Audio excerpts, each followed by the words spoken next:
राजा राणा बेनी माधव की सत्ता में रायबरेली 1857-58 में 18 माह तक आजाद रहा और लखनऊ की स्वाधीनता में वीरापासी और उनके सैनिकों की विशिष्ट भूमिका थी।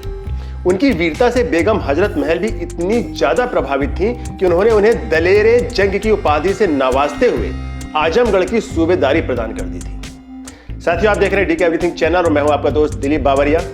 यदि आपको वीडियो पसंद आता है तो साथियों मेरे आपसे निवेदन है कि आप मेरे वीडियो को ज्यादा से ज्यादा सब्सक्राइब कर करके पूरे पासी समाज में फैला दें और बेल आइकन को भी जरूर दबा दें ताकि मेरे वीडियो के नोटिफिकेशंस आप तक जल्द से जल्द पहुंच सके। बिना देर किए हुए चलिए स्टार्ट करते हैं महाबली पासी समाज के एक महावीर परमवीर श्री वीरापासी की शौर्य गाथा।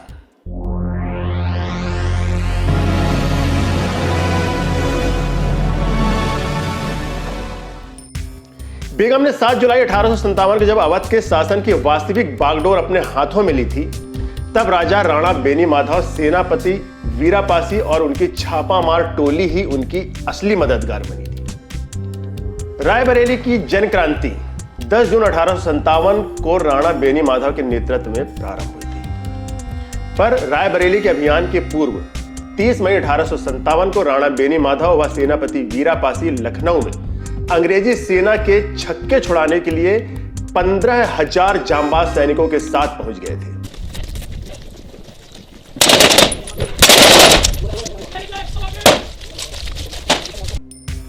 और इसी जंग में वीरापासी की दांतों तले उंगली दबा लेने वाली बहादुरी को देखकर बेगम हजरत महल ने उन्हें दलेरे जंग की जानदार उपाधि से नवाजा था।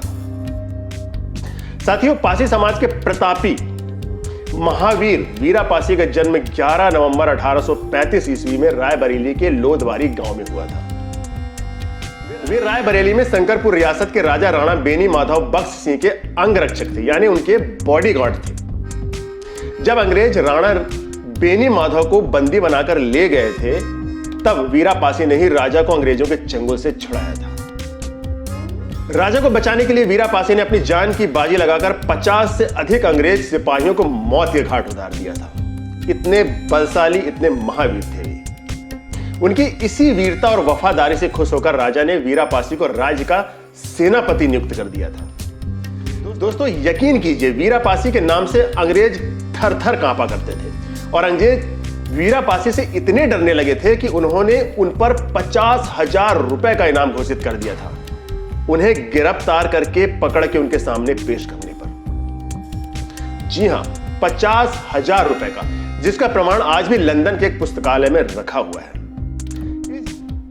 उस जमाने में इतना बड़ा इनाम भारतीय इतिहास में पहली बार रखा गया था। आप अंदाज लगा सकते हैं कि उस समय का 50,000 रुपए आज की कितनी राशि हो सकती है। अंग्रेज वीरापासी से इस कदर भयभीत थे कि वीरापासी को पकड़ने के लिए उन्हें इतना बड़ा इनाम घोषित करना पड़ा था, क्योंकि वीरापासी उनके लिए बहुत बड़ी अड़चन थे। वरना अंग्रेज ज्यादा से ज्यादा 2 या 5 रुपए का इनाम ही घोषित किया करते थे। आखिरकार अंग्रेजों द्वारा राजा की हत्या कर दी गई, यानी राजा बेनी माधव की किसी साजिश के तहत हत्या कर दी गई। उसके बाद भी वीरापासी छापेमार तरीके से देश के लिए लड़ते रहे, लेकिन कभी अंग्रेजों के हाथ नहीं लगे। ऐसा कहीं इतिहास में जिक्र नहीं है। कालांतर में कथित रूप से भेदभाव करने वाले भारतीय बड़े बड़े इतिहासकारों की उपेक्षा का शिकार होकर महावीर वीरापासी का नाम अपनी वीरता की दास्तां को अपने आप में समेटे हुए इतिहास के कोरे पन्नों में कहीं खो गया, धूमिल सा हो गया। मगर हर पासी के रगों में वीरापासी जैसे महावीर का खून आज भी दौड़ रहा है। जरूरत है तो बस उसे खौलाने की और उसमें गर्मी लाने की, क्योंकि हर पासी एक शेर है, बस जागने की देर। भारत रक्षक सेनापति महाबली वीरापासी की जय। साथियों, अगले वीडियो में ऐसे ही पासी वीर की क्रांतिकारी गाथा लेकर फिर आपसे मिलूंगा। तब तक के लिए जय हिंद, जय भारत, जय पासी समाज।